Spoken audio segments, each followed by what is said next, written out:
ইরানে ইসরায়েল ও আমেরিকার অবৈধ ও ধ্বংসাত্মক যুদ্ধ শুরুর পর থেকেই এই আগ্রাসনে চীনকে টেনে এনেছেন কিছু পশ্চিমা সমর্থক গোষ্ঠী। পশ্চিমা বেশ কিছু মিডিয়ায় প্রকাশিত একাধিক প্রতিবেদনে এসব বিশ্লেষক দাবি করছেন ইরান যুদ্ধে এটাই প্রমাণিত হলো যে বন্ধু হিসেবে চীন নির্ভরযোগ্য নয়, বলতে গেলে অকেজো। কারণ হিসেবে তারা বলছেন ইরানের এই বিপদের সময় চীনকে কোথাও খুঁজেও পাওয়া যাচ্ছে না।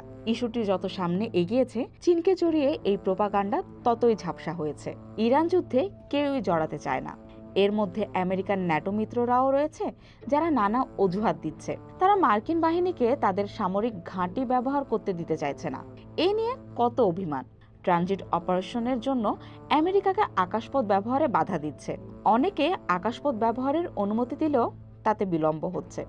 মনে রাখতে হবে, ইউরোপীয়রা কয়েক দশকের পারস্পরিক নিরাপত্তার নিশ্চয়তা সহ একটি আনুষ্ঠানিক সামরিক জোটের অংশ, যার নাম ন্যাটো। চীনের তেমন কোনো প্রতিশ্রুতি কারো সঙ্গেই নেই। উত্তর কোরিয়া হয়তো একমাত্র ব্যতিক্রম। চীন তার অংশীদারদের সঙ্গে বাণিজ্য করতে এবং তাদের ভৌত ও টেলিযোগাযোগ অবকাঠামো তৈরিতে সহায়তা করতে পছন্দ করে। অন্যদিকে আমেরিকা তার সামরিক খাত সমৃদ্ধ করতে মিত্র ও অংশীদারদের কাছে অস্ত্র বিক্রি করে, আর সেই বোমা আমেরিকা ও ইসরায়েলের শত্রুদের ওপর ফেলার সব আয়োজনও করে দেয়। এটাই আসল সমস্যা। এই নিয়ে হেনরি কিসিঞ্জারের বহুল প্রচলিত একটি উক্তি আছে, আমেরিকার শত্রু হওয়া বিপজ্জনক, কিন্তু বন্ধু হলেই সর্বনাশ। ওমান থেকে কুয়েত পর্যন্ত কার্যত সব উপসাগরীয় রাষ্ট্রই এই যুদ্ধে জড়িয়ে পড়েছে। এ কারণে যুদ্ধ শুরু হওয়ার প্রায় সঙ্গে সঙ্গেই এরা ইরানের হামলার শিকার হয়েছে।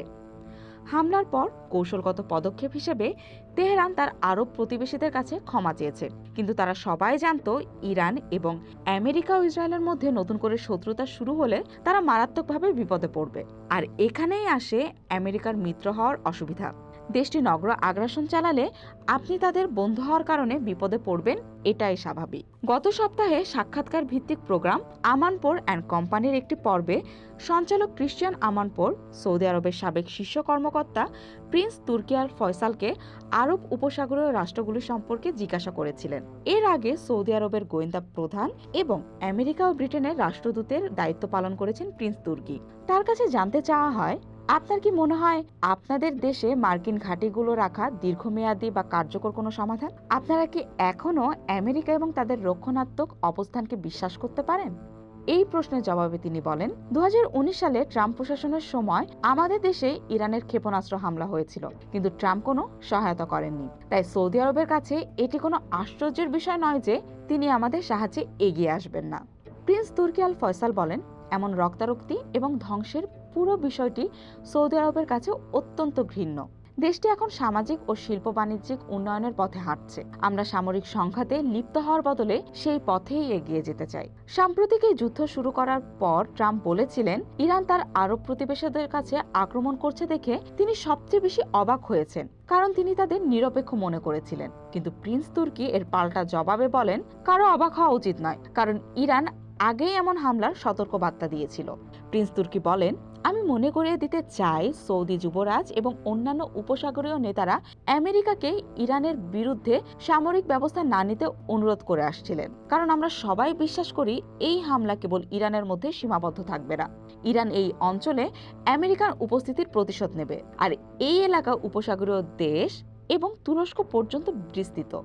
ওই অনুষ্ঠানেই বলা হয়, দীর্ঘদিন ধরে সৌদি নেতা এবং উপসাগরীয় দেশগুলোর অন্যান্য আরব নেতারা তাদের জনগণকে বলে এসেছেন, মার্কিন ঘাঁটি রাখার কারণ এটি আপনাদের রক্ষা করবে। এখন আপনারা হামলার শিকার হচ্ছেন। ইরান আগেই ইঙ্গিত দিয়েছিল, আমরা আপনাদের জন্য বিশেষ কোনো প্রতিরক্ষা ব্যবস্থা দেখতে পাচ্ছি না। উপসাগরীয় দেশগুলো আমেরিকার সর্বশেষ সেই মিত্র এবং অংশীদার যারা দেখছে জাতীয় নিরাপত্তা বাড়ানো এবং জনগণকে রক্ষা করার বদলে ওয়াশিংটনের সঙ্গে নিরাপত্তার সম্পর্ক তাদের আরও বিপদে ফেলছে। উপসাগরীয় দেশগুলো আমেরিকার সর্বশেষ সেই মিত্র এবং অংশীদার যারা দেখছে জাতীয় নিরাপত্তা বাড়ানো বা জনগণকে রক্ষা করার বদলে ওয়াশিংটনের সঙ্গে নিরাপত্তার সম্পর্ক তাদের আরও বিপদে ফেলছে। ইউক্রেনে রাশিয়ার আক্রমণ বাদ দিলে গত 25 বছরে ইউরোপীয় বা ন্যাটো সদস্য দেশগুলো যে বড় যুদ্ধগুলোতে জড়িয়েছে সেগুলো সবই আমেরিকান বা ইসরায়েলের যুদ্ধ, যেমন আফগানিস্তান, ইরাক ও গাজা। এর কোনোটি সরাসরি ইউরোপীয় স্বার্থকে হুমকির মুখে ফেলেনি।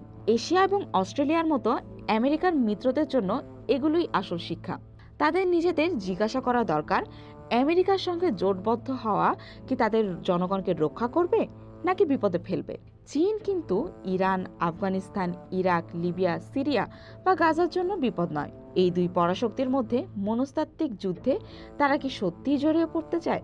কিছুটা দূরত্ব বজায় রাখা কি বুদ্ধিমানের কাজ হবে না?